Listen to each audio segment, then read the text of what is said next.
beberapa hal yang kita pertimbangkan tadi, barulah kita tanyakan kepada diri kita, sebenarnya fungsi kita itu diberikan amanah ini untuk apa?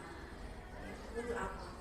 Karena mau tidak mau kita itu adalah kepanjangan tangan dari pemerintah untuk menjalankan tugas, ya kan? Ujung tombak kita untuk menjalankan tugas itu adalah menegakkan aturan, ya kan? Walaupun aturan itu dipandang barangkali oleh masyarakat kita, warga sekolah kita itu adalah memberatkan, namun yang menjadi ujung tombak untuk bisa melaksanakannya itu adalah kita, ya kan? Tinggal bagaimana nanti kita mengkomunikasikan supaya peraturan itu bisa diterima dengan baik, dan kita ingatkan kembali kepada mereka bahwa fungsi kita di sini itu adalah pendidik, ya, memberikan pendidikan, bukan semata-mata untuk mengajar. Jadi kembali lagi, kita itu adalah ujung tombaknya, peraturan itu bisa diterapkan kepada masyarakat, kepada peserta didik itu adalah gurunya. Jadi seperti itu. Jadi langkah saya yang memberikan pemahaman supaya apa yang menjadi peraturan, apa yang harus ditegakkan di sekolah ini tetap bisa berjalan dengan lancar. Ya mau tidak mau, dengan segala resiko tidak disukai, tidak populer, itu sudah menjadi resikonya. Tetapi selama itu sudah menjadi aturan, ya kita jalan.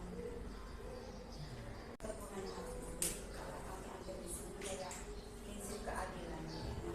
Pernahkah dalam pengalaman selama membimbing di sekolah ini menerapkan prinsip kasihan, misalnya contohnya absen, dan berdasarkan ketentuan ibu harus memegang komitmen agar mungkin para guru menjalankan aturan.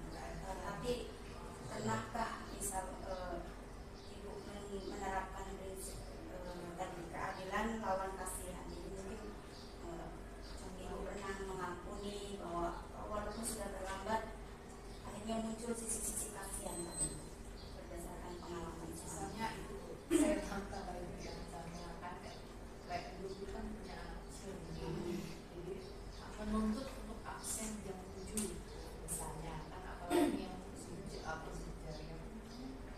servis ya.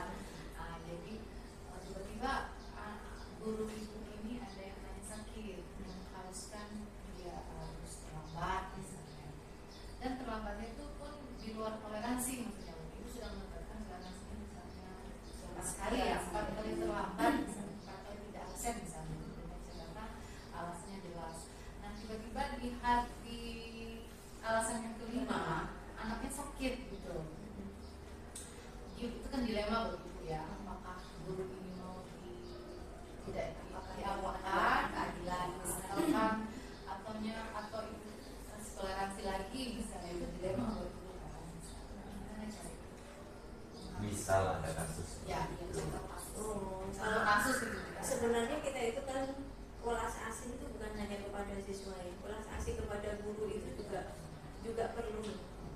Walaupun kita itu menerapkan aturan, tapi senjata yang paling utama itu adalah kasih sayang. Senjata yang paling utama itu adalah kasih sayang. Mereka akan mengerti kita kalau kita pun mengerti mereka. Tapi alhamdulillah dengan kita mengerti mereka itu artinya bukan lantas mereka bisa memanfaatkan itu dengan sebebas-bebasnya, tidak. Mereka lebih tahu diri kok. Begitu kita kasih perhatian itu malah mereka tuh lebih tahu diri. Jadi kalau ada hal-hal tertentu yang memang sudah tidak bisa dihindarkan lagi, ya pasti mereka kasih tahu. Dan saya tuh malah lebih senang kalau mereka kasih tahu dibandingkan mereka kucing-kucingan langsung kirim kabar ke kelasnya. Enggak, mereka pasti kasih tahu dulu, Bu, kondisinya seperti ini. Ya itu yang saya menghargai, kita kan saling menghargai. Kuncinya itu tadi, senjatanya itu senjata kasih sayang yang paling sekeker apapun loh. Di sini ada yang misalnya salah satu orang guru itu yang memang agak susah dimasukkan di dalam aturan-aturan itu.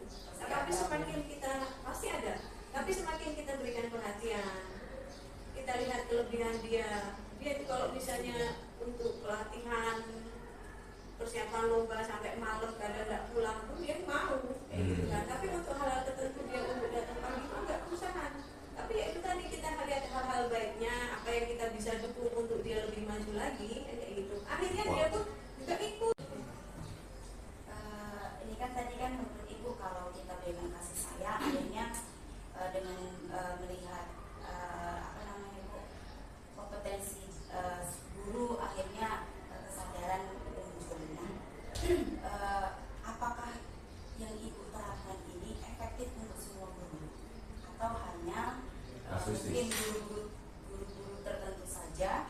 Nah, ketika itu tidak efektif untuk guru lain, apa yang Ibu ambil yang mungkin tidak efektif? Sejauh ini efektif karena ada beberapa kasus ya, ada beberapa kasus dengan beberapa latar belakang permasalahan, tetap senjata kasih sayang itulah. Karena kalau semakin kita ungkit kekurangan dia, ya dia semakin menjauh. Karena kan sudah menjadi kodratnya manusia itu tidak ingin dikoreksi. Iya. Nah, menjadi seperti itu. Jadi fokuskan kepada hal-hal positifnya yang orang lain itu miliki saja. Tapi Ibu merasa nyaman nggak? Merasa nyaman nggak dengan keputusannya? Misal ya, pasti ada beberapa guru yang merasa apa? Memuaskan gitu. Ada perasaan nyaman nggak? Karena gini, ini Kenapa dengan Bapak itu beda? Saya beda gitu. anak mas itu kan sering kayak gitu Bu.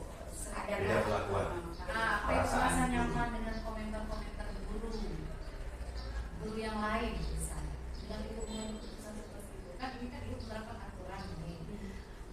Ibu harapkan ini adil untuk semuanya. Sementara ada yang Ibu kasih toleransi dengan jebakan dengan alasan rasa kasihan, kasih sayang gitu. Apakah Ibu nyaman? Misal Ibu terdengar komentar dari guru yang lain, ini orang emas, emasnya Siti misalnya, apakah Ibu nyaman? Oh, kalau saya belum pernah dengar komentar yang seperti itu ya, karena saya sebisa mungkin itu memberikan peluang, memberikan motivasi itu kepada semuanya. Ya, karena kan si A ini, perlu saya dorong di bagian ini, si B perlu saya dorong di, dan si ini bisa saya libatkan di ini. Dengan dilibatkan itu kan dia merasa dihargai.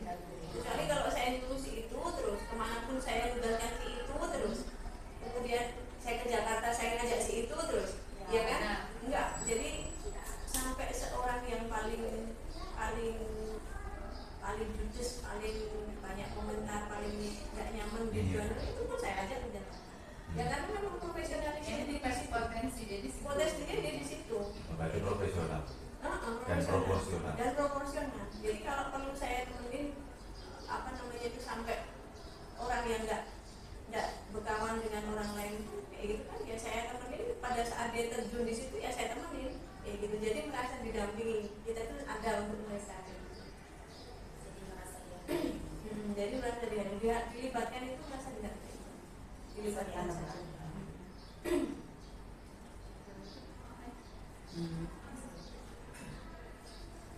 Jadi tadi kan disampaikan kan mungkin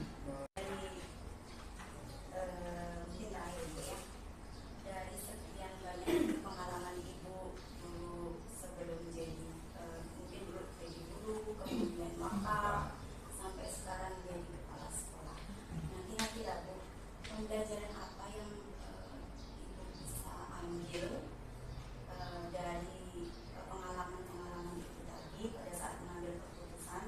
Maksudnya sini pembelajaran untuk pribadi Ibu dan pembelajaran untuk lingkungan sekolah.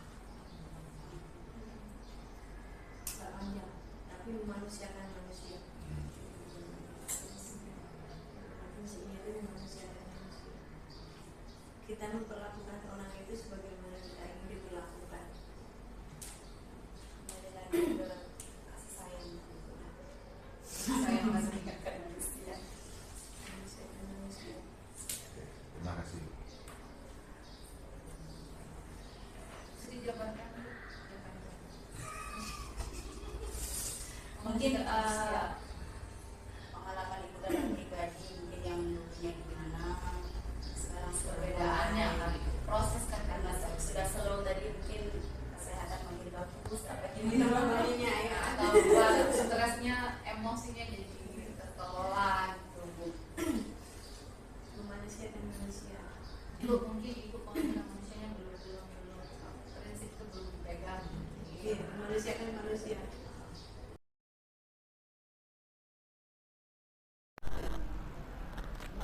Selamat pagi Pak Bung. Selamat pagi. Terima kasih Pak atas kesediaannya untuk saya wawancarai. Saya Niken Pak dari CGB Angkatan 8. Saya dari SMA 3 Pangkal Pinang Pak. Kehadiran saya di sini saya ingin mengetahui pengalaman Bapak sebagai kepala sekolah di SMA Negeri 2 Puding Besar terkait dengan masalah ketika Bapak menghadapi sebuah situasi yang di situ ada dilema etika, Pak. Dengan senang hati, Bu Niken. Ya, terima kasih Bapak. Jadi selama Bapak menjadi kepala sekolah di SMA ini, Pak, bagaimana cara Bapak mengidentifikasi sebuah kasus ketika kasus tersebut terdapat dilema etika, Pak? Kemudian bagaimana cara Bapak membedakannya, apakah itu dilema etika atau bujukan moral, seperti itu, Pak? Terima kasih Bu Niken. Ada beberapa orang yang pernah saya bina dari tingkatan yang paling rendah kala itu, walaupun tidak saya sebutkan identitasnya, sampai skalanya yang menengah pada saat itu, yang bahkan pernah saya keluarkan SP1 di saat itu. Nah, saya ambil saja contoh satu kasus, seseorang pegawai tendik ini, seorang pegawai tendik.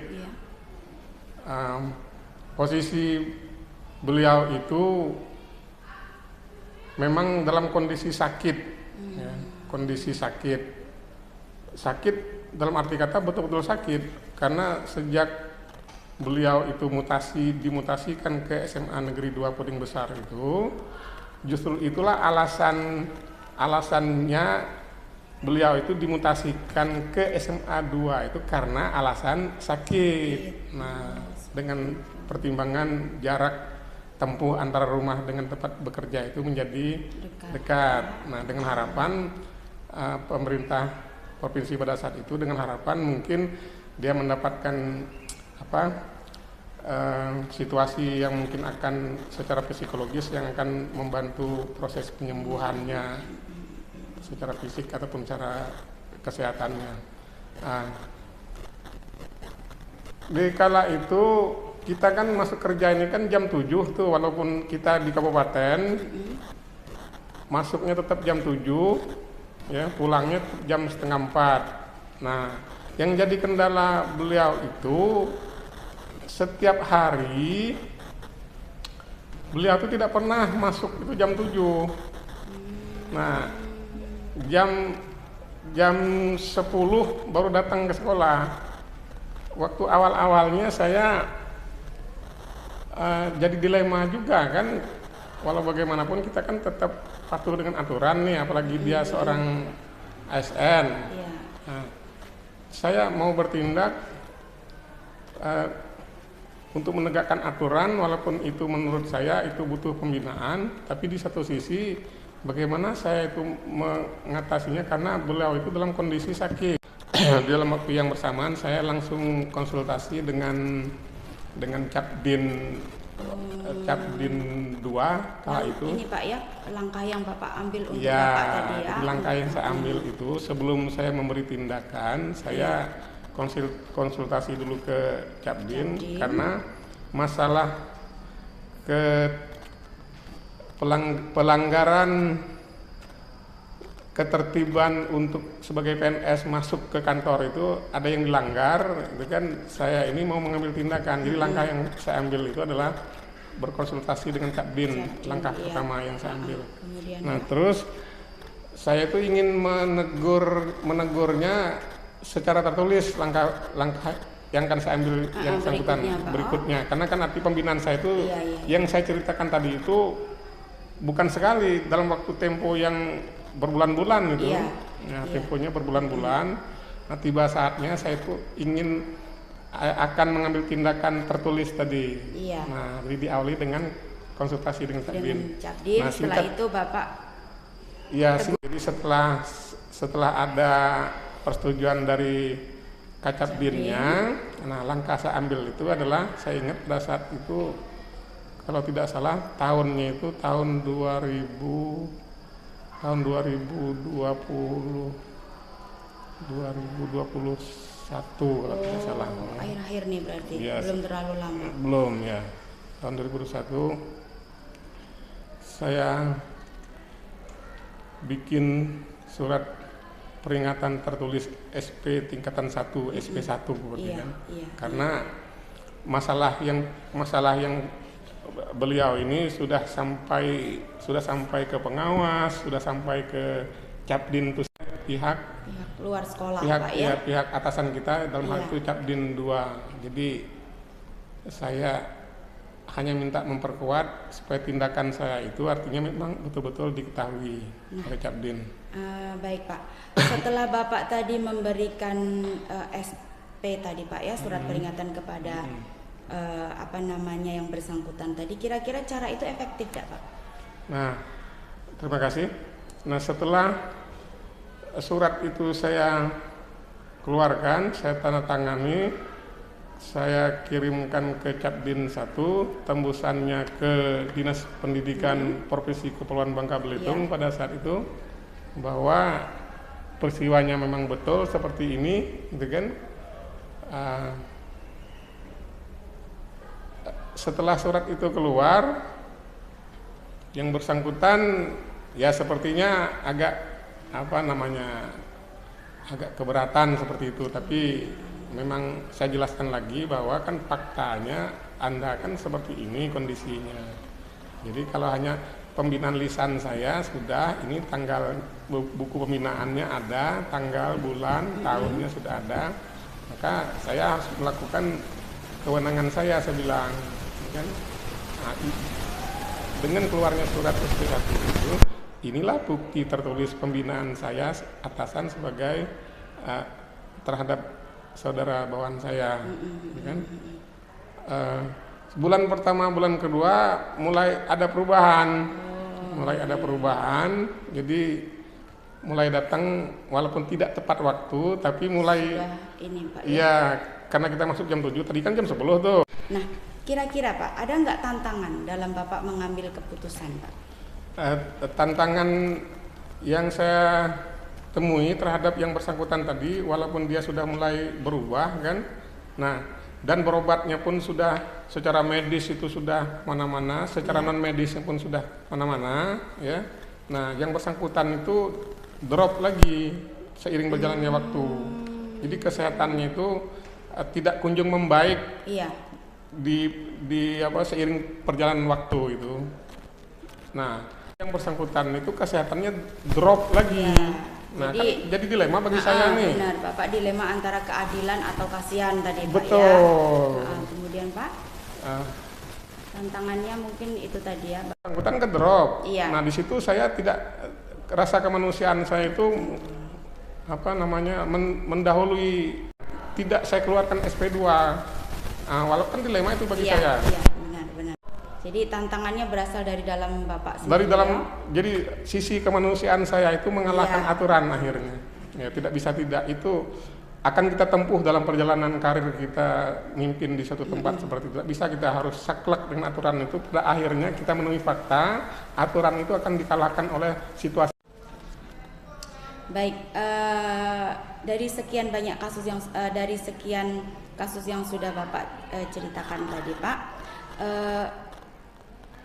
pasti ada kasus-kasus yang lain Pak ya, atau mungkin Bapak mengalami dilema itu sudah beberapa kali mungkin gitu ya, mungkin dengan tendik atau mungkin dengan guru. Nah, ketika Bapak menyelesaikan sebuah kasus Pak, ada nggak Bapak jadwal tertentu gitu, atau mungkin Bapak hanya mencari kondisi yang tepat, atau mungkin memang sudah Bapak jadwalkan begitu Pak?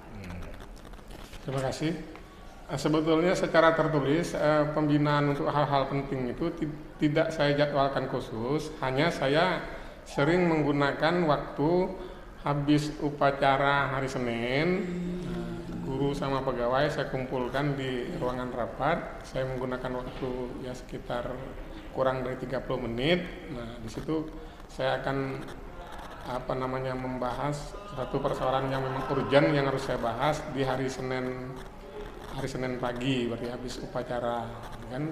Nah, pernah juga beberapa orang itu saya panggil langsung ke ruangan kerja saya, karena memang momennya di saat itu, jadi spontan saya panggil ke ruangan saya dalam proses pembinaannya. Itu ada beberapa kali dan beberapa kasus yang saya temui. Seperti itu Bu Niken. Jadi terakhir Pak, Ya. Pelajaran atau pengalaman apa yang bisa Bapak ambil dari selama Bapak menjadi kepala sekolah tadi dan menghadapi kasus tadi, kira-kira pengalaman apa yang bisa Bapak ambil Pak? Oh ya, terima kasih.